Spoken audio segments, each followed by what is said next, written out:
7:27 en el territorio continental ecuatoriano, buscando la verdad en la revista de Opinión Democracia y por un país en paz y desarrollo. Queremos dar la bienvenida a nuestros siguientes invitados: el doctor Carlos Larrea, académico de la Universidad Andina Simón Bolívar; el doctor Fred Larreategui, quien fuera abogado de Quito sin minería; y el exministro de Economía y Finanzas, economista Fausto Ortiz. Les convocamos para hacer un análisis post-consultas, la consulta del Yasuní y la consulta del Chocó Andino. Ahora, para mirarle al país con estos resultados del triunfo del sí, datos aún no proclamados oficialmente, pero que se ha dado a conocer estos datos ya consignados este domingo en las urnas. El triunfo del sí, tanto en la consulta del Yasuní cuanto en la del Chocó Andino. Doctor Larrea, se ha logrado este objetivo. Ahora viene su implementación. Hemos escuchado a economistas y a políticos que no estuvieron por el sí, que ahora se acarrea un problema económico. ¿Cómo enfrentar, cómo compensar con una circunstancia? Antes de que se explote en el caso del Yasuní, ya hubo una campaña internacional, recuerdo, que liderara una mujer que se mueve internacionalmente, que tiene muchos contactos internacionales, como es la hoy embajadora en Washington, Ivonne Baki, y nunca se logró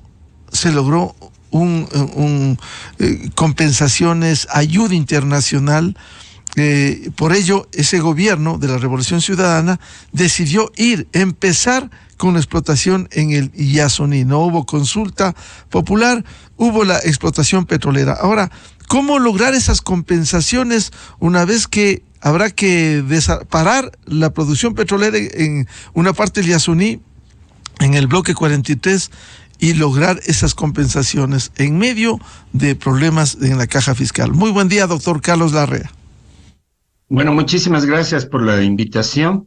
En primer lugar, debo mencionar que el impacto fiscal del cual se ha hablado por un cierre del ITT que sería efectivo aproximadamente en el primer trimestre del 2025, de acuerdo con la resolución de la Corte Constitucional, puede tener un impacto fiscal, pero ciertamente es mucho menor que el que se había mencionado. La cifra de $1.200 millones al año de reducción en los ingresos fiscales, que circuló ampliamente por quienes abogaron por el no, ciertamente es una enorme exageración. No voy a entrar en detalles sobre eso. Nuestra estimación es que el impacto será menos del 1% del presupuesto del Estado. Primer punto. Segundo punto, existen al menos 3 maneras efectivas de compensación de esa cifra. La primera sería un sustancial apoyo internacional, una compensación internacional, que en este momento es muy viable, para conservar la naturaleza. Este momento, luego de la cumbre de países amazónicas, a la que no asistió nuestro presidente, donde estuvieron convocados todos los presidentes de los países amazónicos, que son 8, se ha obtenido un éxito muy grande. El presidente Lula se comprometió a eliminar la deforestación en Brasil para el 2030, que es algo sin precedentes, y estuvo presente en la cumbre una representación muy importante de varios organismos internacionales que estaban muy interesados en contribuir a la reducción de la deforestación de la Amazonía. Debo recordarles que Brasil obtuvo de donaciones internacionales entre el 2005 y el 2012 $1.250 millones provenientes de Noruega y Alemania, que Guyana obtuvo $250 millones en el mismo periodo, y que estas cifras son cifras son sólidas, no representan incremento de deuda y fueron muy significativas. Eso hace aproximadamente 18 años. En la actualidad, el apoyo internacional es muchísimo mayor. Primer punto. Lo que se necesita es voluntad política, y el Ecuador ha demostrado de una forma contundente, con el apoyo del 59% de los ecuatorianos y más del 90% de los votos escrutados de este momento, que la gran mayoría de la población apoya decididamente la conservación sobre la extracción petrolera. Hay otras medidas de compensación. Por ejemplo, la electrificación del transporte público en las principales ciudades, sobre todo buses y taxis, con un crédito internacional que podría ser obtenido con el apoyo de organismos como el Banco Mundial o el Banco Interamericano de Desarrollo, sin costo para el Estado, que puede permitir una reducción sustancial de las importaciones de diésel y gasolina principalmente, que en este momento están afectando enormemente al fisco. El déficit fiscal se origina, entre otras cosas, en el subsidio a los combustibles fósiles, que ha costado en los últimos años aproximadamente 3.300 millones de dólares al año. Y eso puede reducirse, si a lo mejor no puede reducirse inmediatamente subiendo los precios por la oposición que ha generado eso en varios organismos, pero puede reducirse mediante una reducción de las cantidades importadas por la reducción de la demanda, siguiendo una tendencia que es mundial. Esa sería una segunda posibilidad. También se ha hablado de una mayor eficiencia en la recaudación fiscal, que creo que también es viable.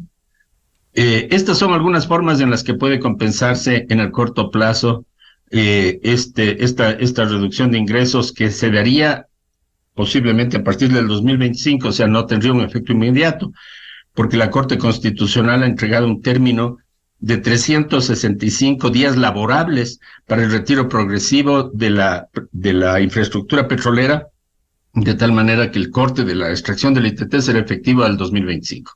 Doctor Larrea, lo que usted ha señalado, claro, tiene que haber una transición energética, ir a la electrificación del transporte público, pero sabiendo cómo funciona el país y nuestras ciudades, solo para citarle por el transporte público, en Quito se viene discutiendo más de una década la caja común, y no hay poder humano de hacerlo. O sea, siendo objetivo, no idealista, siendo objetivo, el país tiene que ir, lo que usted dice, a una transición energética, a la electrificación del transporte público, pero no sabemos cuándo, por falta precisamente de decisión política.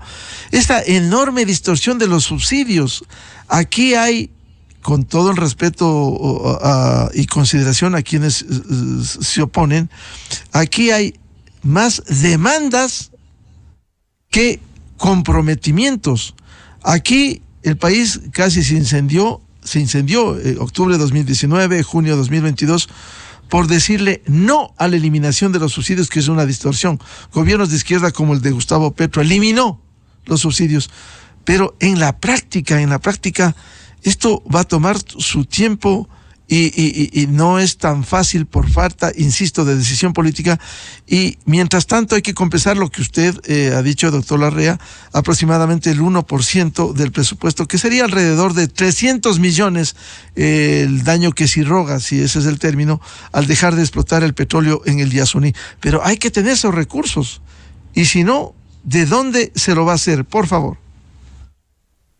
Bien, el tema de la decisión política que usted menciona es real. Nosotros hemos tenido un gobierno que ha estado virtualmente paralizado en los últimos años. El país no puede salir ni del problema de la inseguridad ni de ningún otro de los problemas graves que lo afectan sin un gobierno que sea más eficiente, que cumpla sus objetivos. Sin embargo, yo quiero mencionarle que sí hemos tenido avances pese a la acción de los organismos públicos muy lenta. Hemos tenido avances importantes. Quito está a punto de inaugurar el metro. El metro es un sistema eléctrico de transporte que va a reducir enormemente el transporte público. Hay cooperativas o organizaciones de taxistas como Uber que, por su propia iniciativa y sin ningún apoyo del Estado, han logrado la sustitución. Uber en este momento tiene 80 taxis eléctricos que están circulando en el país sin haber pedido un centavo del Estado. Por consiguiente, eso demuestra que estas acciones son rentables, que esto se puede hacer. Lo que necesitamos es un Estado que efectivamente se mueva. Yo creo que en cualquier dirección. De otra manera, el Ecuador está cayendo en un proceso de enorme desinstitucionalización que puede conducir al caos. Lo que tenemos es un mensaje muy fuerte de la sociedad civil. Si las acciones del Estado hacia la sociedad han sido lentas e ineficientes, la democracia directa que se aplicó en la consulta es al revés. Es una acción que desde las bases, desde la opinión popular, presiona al Estado por cambios. Y en este momento el Estado tiene que responder. Quiero dar la bienvenida al doctor Fred Larreategui. abogado de Quito sin minería. También en el Chocó andino ha triunfado, de acuerdo con datos no proclamados todavía, el sí para que no haya explotación minera, como fueron las 4 preguntas: la minería artesanal, la minería pequeña, mediana y a gran escala. Sin embargo, ¿cómo lograr, doctor Félix Larreategui, que la minería ilegal sea la erradicada? Porque eso sería bueno hacer hasta una consulta para que el Estado, con firmeza, no con debilidad, actúe y se elimine la minería ilegal. ¿Qué garantiza esta consulta con el sí? Que desaparezca la minería ilegal. La minería legal ya está bloqueada con este pronunciamiento popular, a sabiendas de que esta fue una de las quejas permanente de los moradores de Pacto, Nanegal, Nanegalito, de que la que más hace daño es la minería ilegal, más que la minería legal, quienes abogaban por el no en esa zona del noroccidente de Pichincha. Doctor Larreategui, muy buen día. Muy buen día, licenciado Rivadeneira, señor Ortiz, Carlos, un gusto estar con ustedes y a todas las personas que ven y escuchan este programa. Primero que nada, tenemos que comenzar agradeciendo a casi los 7 de cada 10 quiteños y quiteñas, vecinos y vecinas de Quito, que han optado por una esperanza, por un cambio de visión respecto al extractivismo que ha vivido el Ecuador sistemáticamente. Luego, ¿qué estamos haciendo para detener la minería ilegal? Licenciado Rivadeneira, hemos hecho una consulta. Hemos hecho una consulta que en las parroquias de Pacto y Gualea, donde más incidencia de la actividad existía, ha ganado con el 76.69%. Casi 8 de cada 10 pacteños y habitantes de Gualea han dicho que apuestan por el agua, apuestan por los bosques, apuestan por la agricultura, apuestan por la ganadería. Doctor Larreategui, quizás para contextualizar, no solo son los de Pacto Gualea los que se han pronunciado así mayoritariamente, es en el distrito metropolitano, es la gente de Quito, muchos de ellos que a lo mejor no conocen esa realidad, que se pronunciaron por el sí, y hay que respetar ese pronunciamiento democrático y popular. No solo los de allí, sino los del resto, que algunos se puede presumir, no todos por cierto, que hasta desconocen esa realidad. Así es. Hacía ese énfasis porque en todo el distrito metropolitano de Quito, que fue el territorio al cual la Corte dictaminó que se haga la consulta, por consideraciones constitucionales y legales, el sí ganó con el 68%. Pero particularmente en estas 2 parroquias de incidencia directa, gana el sí con el 76.69%. Dicho esto, hay que también tratar de discernir bien. Por ejemplo, la actividad que supuestamente se le denomina legal, también es ilegal. Y eso hay que decirlo muy claramente. Y yo he escuchado que se habla mucho en diferentes medios de comunicación de la seguridad jurídica. Entonces, licenciado Rivadeneira, yo me pregunto si es que la Constitución, ordena que haya una consulta ambiental para determinadas actividades de impacto ambiental, que se haga una consulta y esa consulta no se hace, no se está violando la Constitución, no se está violando la seguridad jurídica. Entonces tenemos que tener claridad sobre cuando nos referimos a minería legal e ilegal. Hay esa zona gris, ¿verdad? Ahora, ¿qué se ha hecho para combatir la otra minería ilegal? La otra minería ilegal que nadie la quiere, que está tipificada clarísimamente en el artículo 260 del Código Orgánico Integral Penal. Pues se demanda la exigencia, se demanda la presencia del Estado, porque son actividades ilegales. No se puede hacer alarde y no se puede usar eso como un chantaje al votante para infundir miedo y que en base al miedo vote.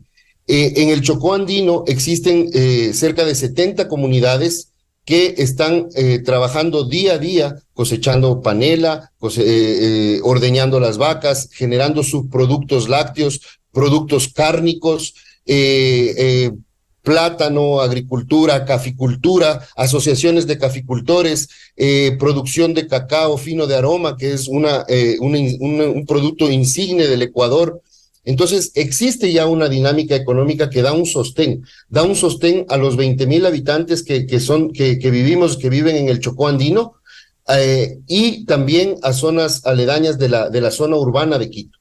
Entonces, eso es lo que se tiene que potenciar. Nosotros estaremos vigilantes para que, igual, a través de los medios de comunicación y sumarle a usted también, licenciado de Rivadeneira, para que se respete la voz de los ecuatorianos, en el caso del Yasuní, pero también que se respete la voz de las quiteñas y los quiteños, los vecinos y vecinas de Quito, que hemos hablado clarísimamente a los mandatarios, ¿no? A quienes están obligados a cumplir con lo que dice la ciudadanía en estos 2 ejercicios históricos de consulta popular por iniciativa ciudadana. Ha habido otros casos de iniciativas determinadas e impulsadas por gobiernos cantonales, pero estas 2 han sido consultas de iniciativa ciudadana y hay que poner en valor este ejercicio democrático de las y los ecuatorianos. Doctor Larraty, que le preguntaba, más allá de su amplia exposición, ¿cómo enfrentar a la minería ilegal?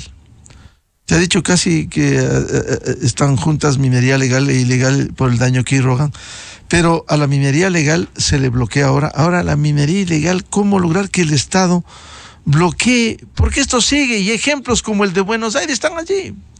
Se hacen los operativos, van Fuerzas Armadas, la policía, confiscan, y luego vuelve en sus inmediaciones porque ahí hay minerales. El caso de Yutsupino, es decir, ha habido una debilidad para combatir de algo que continúa haciendo mucho mayor daño, como es la minería ilegal. Licenciado Rivadeneira, en la larga exposición que le comentaba, le decía que ante la minería ilegal se requiere la presencia del Estado. En el 2009, 2010 se creó el SECMI. Usted debe haber escuchado del SECMI. Es un comité que se generó interinstitucionalmente para hacer un seguimiento de la minería ilegal.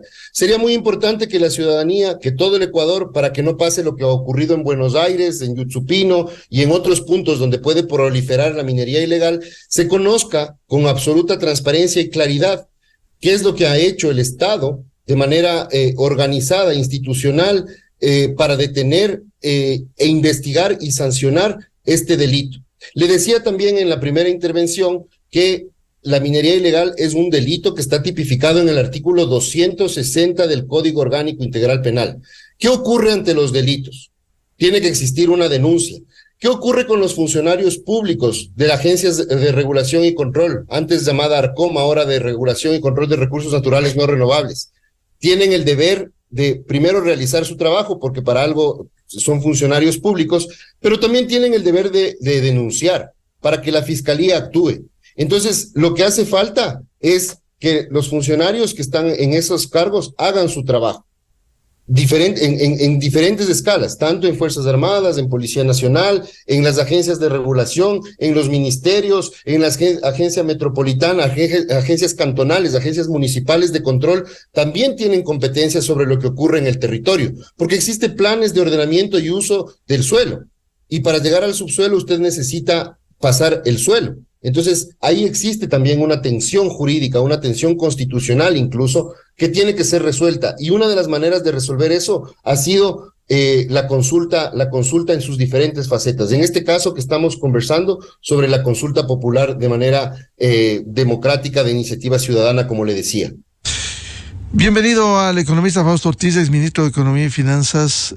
¿Cómo ve este pronunciamiento popular expresado en las urnas, que hay que respetarlo, a favor del sí, para que no haya más explotación petrolera en el Yasuní y de la minería legal en el Chocó andino? ¿Cómo va a impactar en la economía? Más allá de las cifras, efectivamente, como se ha dicho esta mañana, se ha hablado de 1.200, 1.500, se ha hablado del 1% del PIB, que al final son 300 millones de dólares. Cifras que el Estado necesita, con un déficit alto. ¿Cómo enfrentar esto, economista Fausto Ortiz? Hoy Diario Expreso publica en primera página: el próximo ejecutivo, el que sea designado, a ponerse en dieta, que deberá elaborar el presupuesto sin contar con los recursos del Yasuní. Muy buen día, Fausto. Gracias, Miguel. Buenos días. Gracias por la entrevista. Saludos cordiales a los copanelistas y a la gente que escucha el programa. Sí, el tema de la definición económica de cuánto dejaremos de recibir por el tema del bloque 43 es complejo. No es ni los 300 millones de dólares para el presupuesto del Estado, ni tampoco los 1.200 millones de dólares que se mencionaba. Y los dos números quizás tienen razón, pero no es exactamente lo que terminamos perdiendo. Porque 55.000 barriles diarios por 360 días, por 65 dólares, eso es más de 1.200 millones de dólares. Pero esa es la valoración total de esos barriles, si todos esos barriles se exportaran, ¿verdad? Pero la totalidad no se exporta. Hoy día nosotros producimos al año cerca de 180 millones de barriles de crudo, pero solamente exportamos 120. Una buena parte se utilizan en la misma producción y otra buena parte se va a refinería. Y pensar que el bloque 43 puede hacernos perder 1.200 millones de dólares en el presupuesto del Estado también es un error, porque la totalidad del crudo nos deja en este año cerca de 2.000 millones de dólares. Entonces no puede ser que el 10% nos quite más del 50%, pero también, también implica que aquella parte de ingresos del bloque 43 que no puedan generarse ahora no van a permitir a Petroecuador utilizar para amortizar los más de 1.500 millones de dólares que costó esa inversión. Y si no puede amortizar esa inversión, que con esa amortización lo que hacía era poder explorar en otros campos, entonces le va a quitar plata a Petroecuador para poder seguir explorando y mantener la producción en los 485.000, que creo que estamos hoy día, y entonces le va a significar menos plata del presupuesto del Estado. ¿Le va a pegar el presupuesto del Estado? Claramente le va a pegar en una cifra que bordeará entre los 300 y los 1.200. Yo calculo que será una cantidad como 600 millones. ¿Se puede compensar? Sí, si nos hemos vuelto ambientalistas, entonces vamos con la eliminación de los subsidios combustibles, vamos con la focalización de subsidios combustibles a ver cómo nos va, y hay que irse preparando para aquello, tratando de cuidar al menos transporte público, a los más golpeados, tratando de cuidar el tema de alimentos para que no se nos vaya con algún problema inflacionario, pero por ahí hay que ir tomando caminos. Hay alternativas también un poco diferentes. El gobierno, el actual inclusive, o el nuevo, podría plantear una alternativa similar a lo de Galápagos, hacer un llamado a los tenedores de deuda internacional, vamos a hacer una recompra, aprovechando los precios bajos que están, abierta, transparente, y diciendo vamos a recomprar para ver si nos logramos ahorrar por ahí unos 2.000 millones de dólares, que es el costo de la plata que perderemos en dejar esa infraestructura, y los 500 millones que no queremos gastar como país en desmontarla. Y entonces ahí podría tener un ahorro el país de 2.000 millones, y al menos esa parte no se pierde, y habrá que ver cómo se va compensando el otro. En lo del Chocó Andino, me imagino que es un tema mucho más local. Ahí yo pido mis disculpas por no poder comentar claramente al estar algo alejado de ese mundo. Economista Ortiz, sin embargo, un hecho, no solo por este pronunciamiento del pueblo en las urnas por el sí a la no explotación petrolera y minera, debiera enfrentarse algún momento algo que ha sido intocado políticamente, y cuando se ha querido tocar, casi el país se ha incendiado. Esta distorsión del mantenimiento del subsidio de los combustibles que beneficia mayoritariamente a los ricos. ¿Por qué el país no puede eliminar eso por posiciones politiqueras que impiden esto? Sí, mira, también otra cosa importante, ¿no? La participación de Yacu Pérez, si bien es cierto, no es la participación de Leonidas Issa en el electorado que Issa representa, que es aquella persona que es la cara de las protestas a nivel nacional en el tema indígena con Naye, ha quedado reducida a menos del 5%, ¿verdad? Entonces también hay que darle los pesos y contrapesos a la población que representa y a la población que pensaba él que representaba, ¿no? Entonces, el asunto acá es que hoy día, en pandemia, en el 2020, se consumieron menos de 1.300 millones de galones de diésel. Quizás habrán sido 1.100 millones de galones. Es una cifra, como dice, el nivel más bajo de consumo de diésel. 2 años antes de la pandemia consumíamos 1.380 millones de galones de diésel, el año 2018 y 2019. El año 2021, cuando ya nos normalizamos, volvimos a la cifra de 1.380 millones. Y ahí estaba cuando el precio afuera estaba arriba de $100. Pero cuando el precio bajó ¿verdad? Cuando el precio bajó y cuando ya empezó a representar acá el consumo del diésel, algo así como 1.580 millones de galones. Es decir, de pronto, este año 2023, ya el nivel de consumo del diésel se disparó. Y buena parte no es por actividad económica, buena parte es por contrabando, buena parte es por desviación del combustible. Entonces, hay que trabajar para que esos 1.500 millones de dólares de consumo de diésel, que supongamos que tiene un subsidio explícito en la importación o implícito en el costo oportunidad de refinar, por ahí puede ser quizás $2.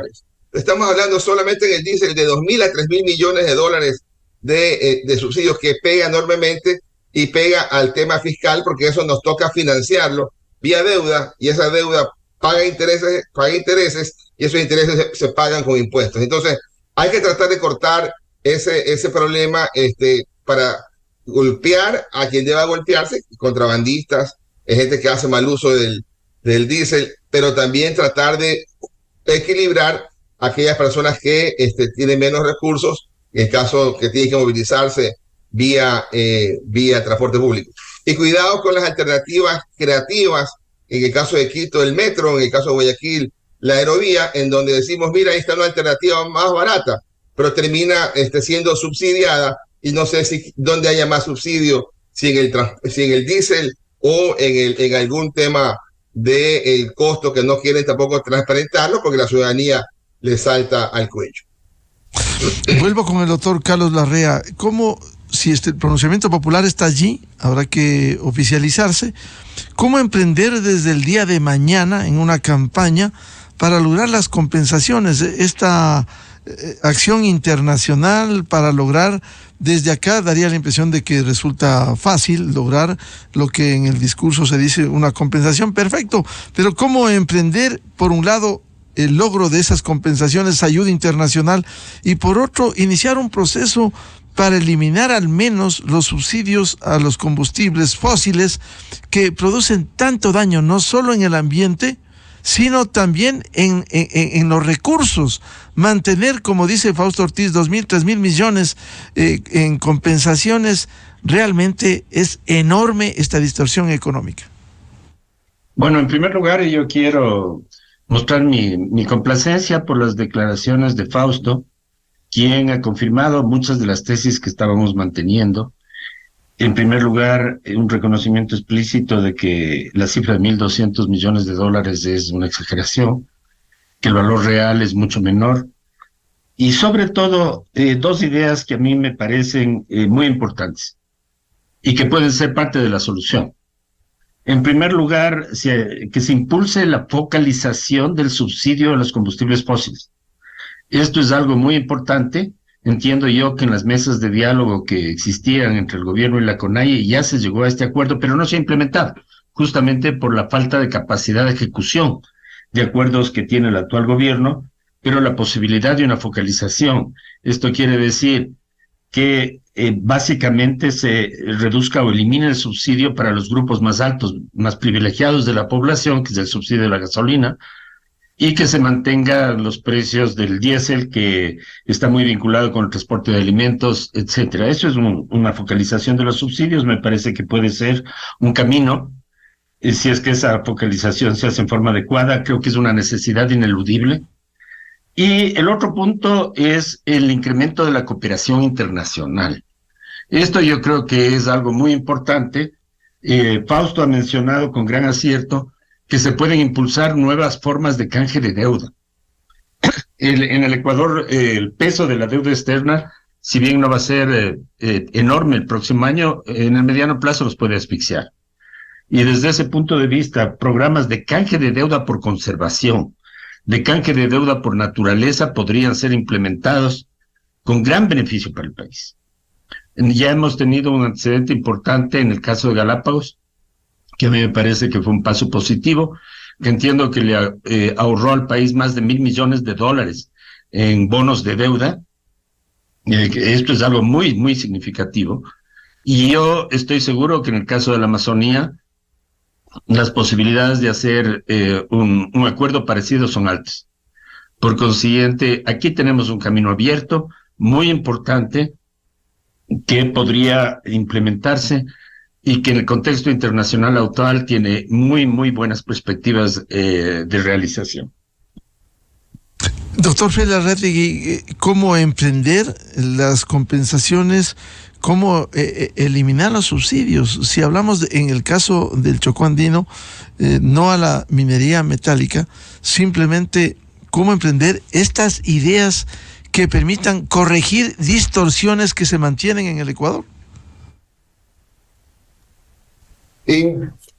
Gracias, Miguel. Yo considero que existen muchas alternativas y en la línea de lo que mencionaba Fausto y Carlos, creo que lo que falta es decisión política, voluntad política, acción concreta, de tener un rumbo, de entender cuál es la lógica en la que vive la ruralidad, el campesino, concretamente hablo en el Chocó andino, para fomentar, alentar y coadyuvar en la generación de una economía circular, de una economía positiva, en torno a lo que se realiza, a las actividades económicas que se realizan en el Chocó andino, en las 6 parroquias rurales. Pero esto también es extrapolable a otras zonas del Ecuador, Miguel. En ese sentido, yo quiero destacar, por ejemplo, en el Chocó andino se producen más de 15,000 litros diarios de leche. Se producen una cantidad de subproductos lácteos. Existen 4 asociaciones de paneleros que son formados por cada asociación por un grupo importante de familias. Existen también servicios ecosistémicos que el Chocó andino se permite generar también para la ciudad de Quito.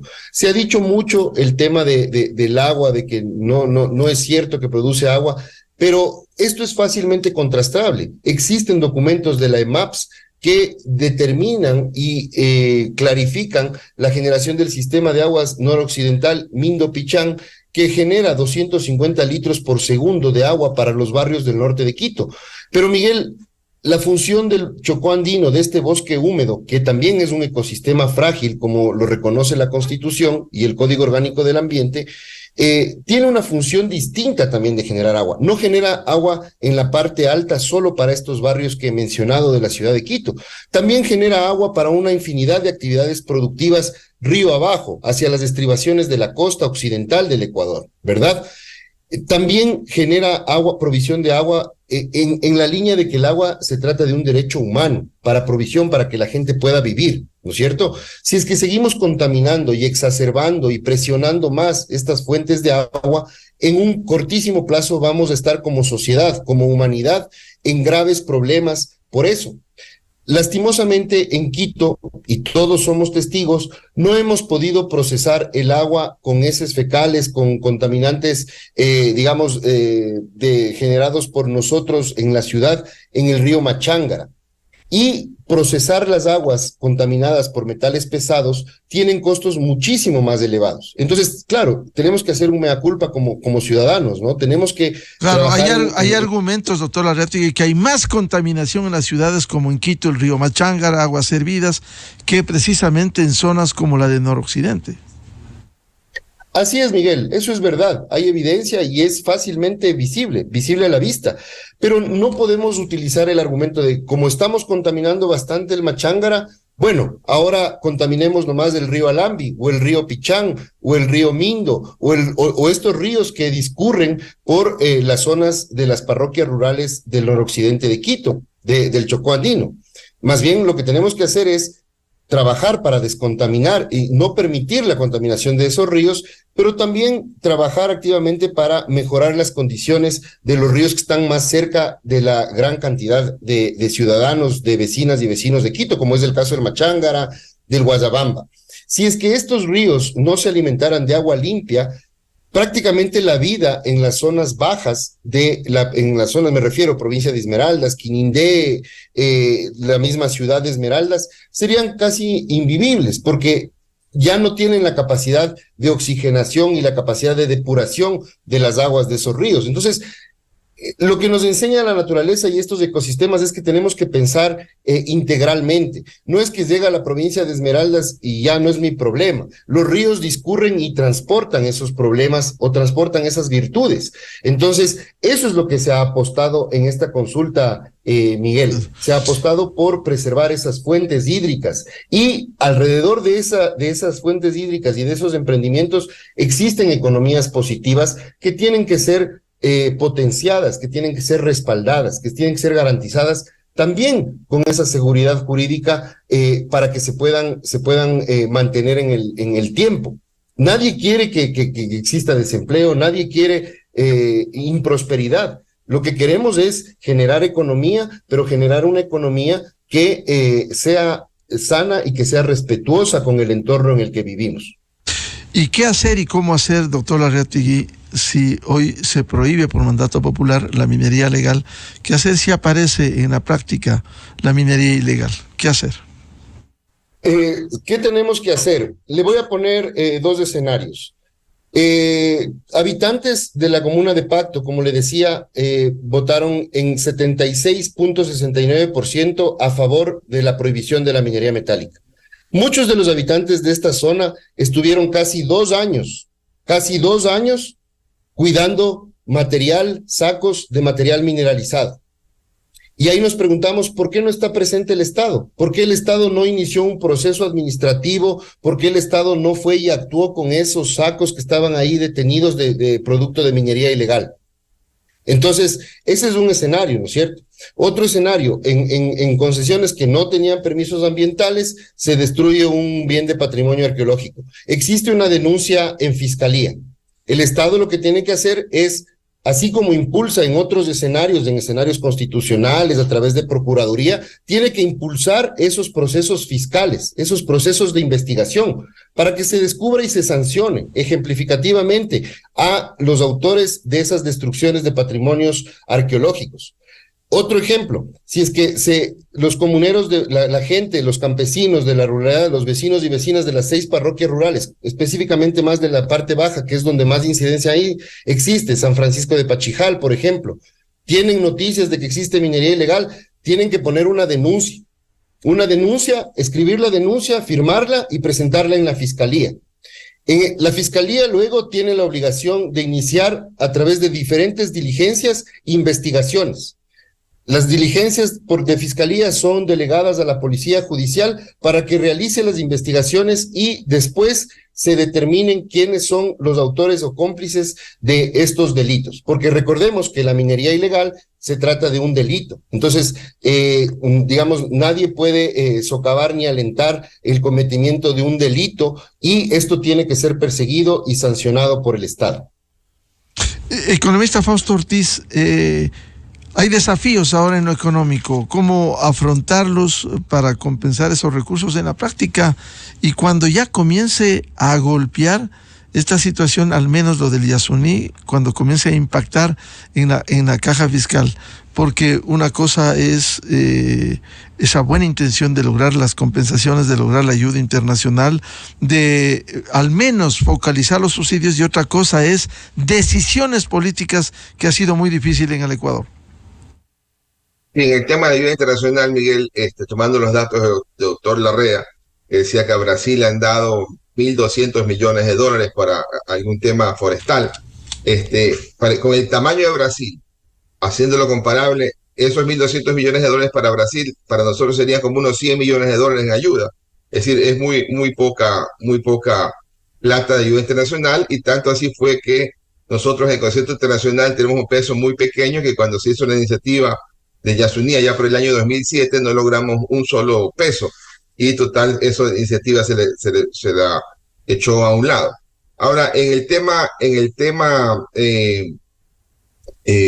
económico, el año 2024 viene complejo porque se le juntan algunas cosas, se le junta la disminución en algunos impuestos, ya no puede estar recurrente el impuesto que pagan las empresas por el tema de la pandemia.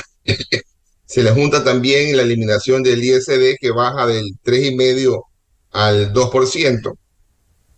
Si bien es cierto, como el doctor Larrea lo explicaba, puede ser que la eliminación de la producción petrolera de Yasuní, el bloque 43, vaya para el año 2025. Entonces van a ser 2 años complicados cuando tenemos déficit fiscal que está superando los 4.000 millones de dólares para este año y el año siguiente 5.000 millones. Por lo tanto, cuando tienes tú una situación fiscal deficitaria, lo que menos quieres es perder ingresos, pero tocará ver cómo se compensa. Y la otra cosa que hay que estar claro y es que aunque se haya pasado ya la consulta, hay que insistir en señalar lo complejo que se le vuelve al país manejar una economía con menos ingresos, porque mañana no sería raro que digan, bueno, ya sacamos el bloque 43 de Yasuní y Teté, y acá hemos visto que hay 2, 3, 4, 5 bloques más en la misma zona, y pretender ir a hacer lo mismo, en eso es complicado, y pretenderlo hacerlo como hizo la Corte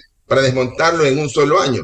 Si la Corte hubiera dicho, desmóntenlo en un periodo de tiempo de 5 años, 10 años, 15 años, entonces hubiera sido una votación seguramente abrumadora, porque pensar hoy día que 80 hectáreas en 1 millón de hectáreas puede afectar y complicar todo el Parque Yasuní era un poco exagerado, pero atentos que mañana podría intentar seguir desmontando la producción petrolera en esos sectores, pues no es solo el bloque 43 el que está ahí.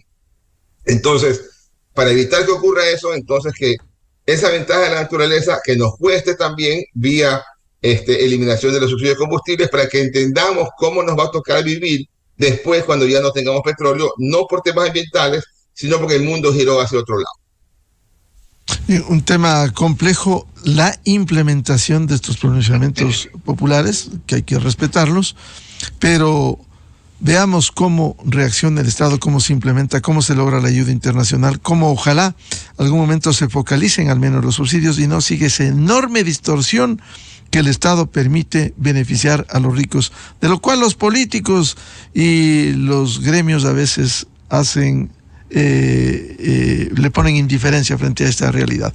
Muchas gracias por el aporte al doctor Carlos Larrea, académico, el doctor Fred Larreategui y el economista Fausto Ortiz por aportar al debate sobre las secuelas de las 2 consultas populares y sus resultados expresados este domingo.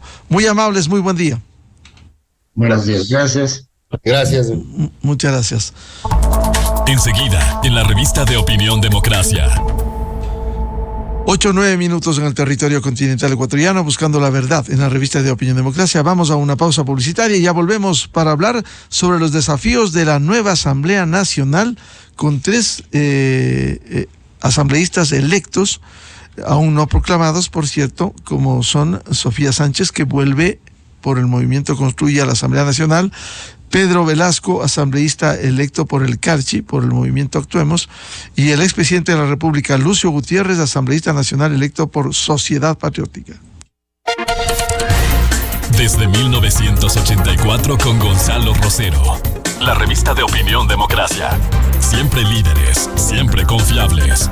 Enseguida regresa Miguel Rivadeneira a la búsqueda de la verdad.